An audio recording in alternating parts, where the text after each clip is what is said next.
Hey, I'm Brandon, and today we are checking out the HJC i100 helmet, coming in around $320. Now, this is a modular helmet, but it's a bit more unique with its overall design because it allows you to flip the chin bar back like so. So it's a bit more of a transformer helmet, as I like to say, but you've got some additional versatility with that design and that functionality. We've seen that from a few other manufacturers. I like the HJC's hopping in on that because a lot of riders like that functionality and like being able to flip that back, and now you've got a 3/4 helmet, get some additional airflow if you're zipping around town at those lower speeds and such. So I think a lot of riders like that functionality, but it's a bit of a porky helmet, right? It's a little bit wider than some of the alternative options we see on the market. It's a little bit heavier in comparison as well because you've got some other mechanisms joining the party that, you know, add some additional weight to give it that functionality for the chin bar to rotate backwards. So just something to keep in mind there if you're looking at these style helmets. I think they serve their purpose. I think some people like them, but they are going to be a little bit heavier and tend to be a little bit louder than some of the full face options on the market. So with this helmet, you're looking at a polycarb shell. You got 3 shell sizes. You're looking at the extra small to a medium in one shell. We've got a large in its own shell, and then the XL to 3XL are going to share that third and final shell. And I mentioned that it was a little bit on the heavier side of the spectrum, 4 pounds, 4 ounces in a size large. So not terrible considering everything we've got going on. We've got an internal sun visor. We've got, you know, the rotating chin mechanism, but it's still a bit on the heavier side, especially when you compare it to some of the other modular options on the market. But at $320, it will ship to you for free, and we do have a price match policy in place that is there to ensure that you're getting the best deal around, so keep that in mind. Let's start right here at the front of the helmet with this active vent here. This is a pretty stout, large vent that's definitely going to allow plenty of airflow to get moving through this at the front. And then you've got this top vent here, very easy to manipulate with a gloved hand. You do have to push on a little bit to get it back in that forward positioning here, but I've certainly seen a lot worse. I think that works just fine. And then of course you've got some exhaust vents as we swing over to the rear.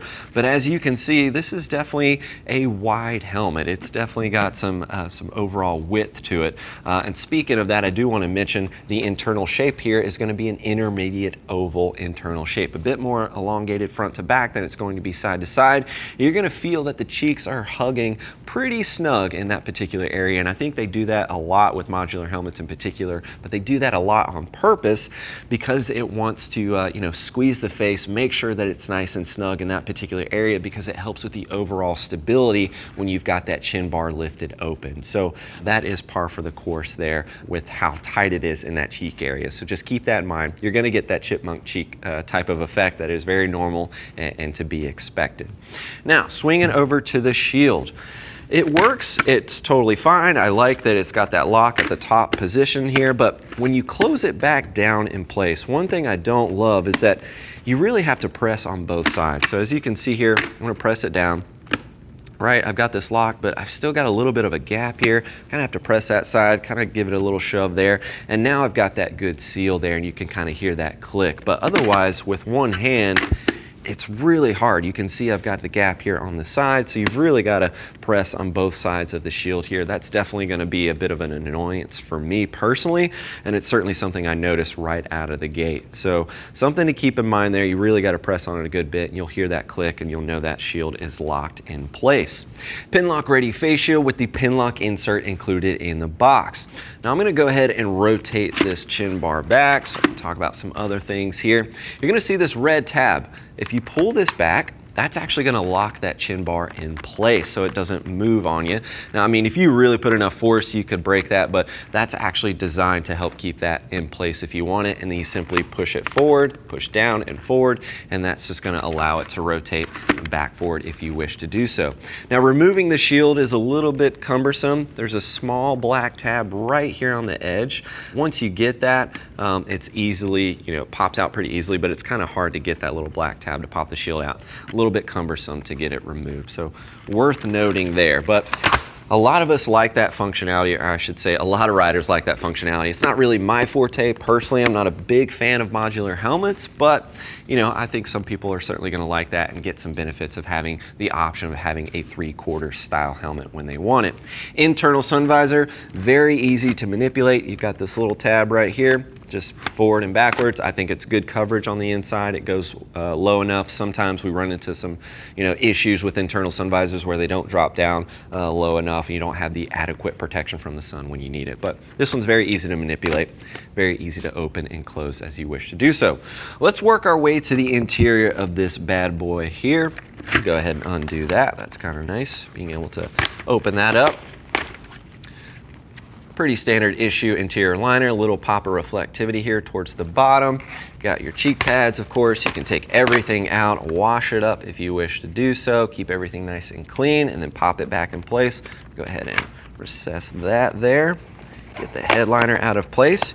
You do have some pretty stout speaker pockets on the inside. This is actually designed to accommodate their HJC smart system on the inside here, so you can add that. You can actually see this little pack right here, 2 small Allen bolts. Take that out, that's where that battery pack is going to go for that smart system. But otherwise, you'll see some areas on the inside, like right here. This is set up for that system to accommodate some of the wiring there. You don't have to have that HJC smart system.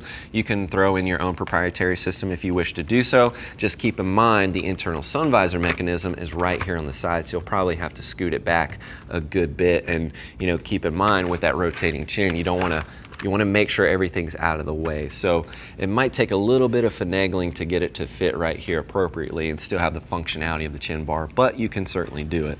These little tabs right here, just pull right out of place. That's pretty straightforward, but that's going to cover up that speaker pocket right there on the inside. The channels for the EPS are okay. They're not amazing. Luckily, you can rotate the chin bar and get maximum airflow if you wish to do so. You can easily do that. And I did want to mention that this helmet is DOT only, so keep that in mind with this rotating chin bar.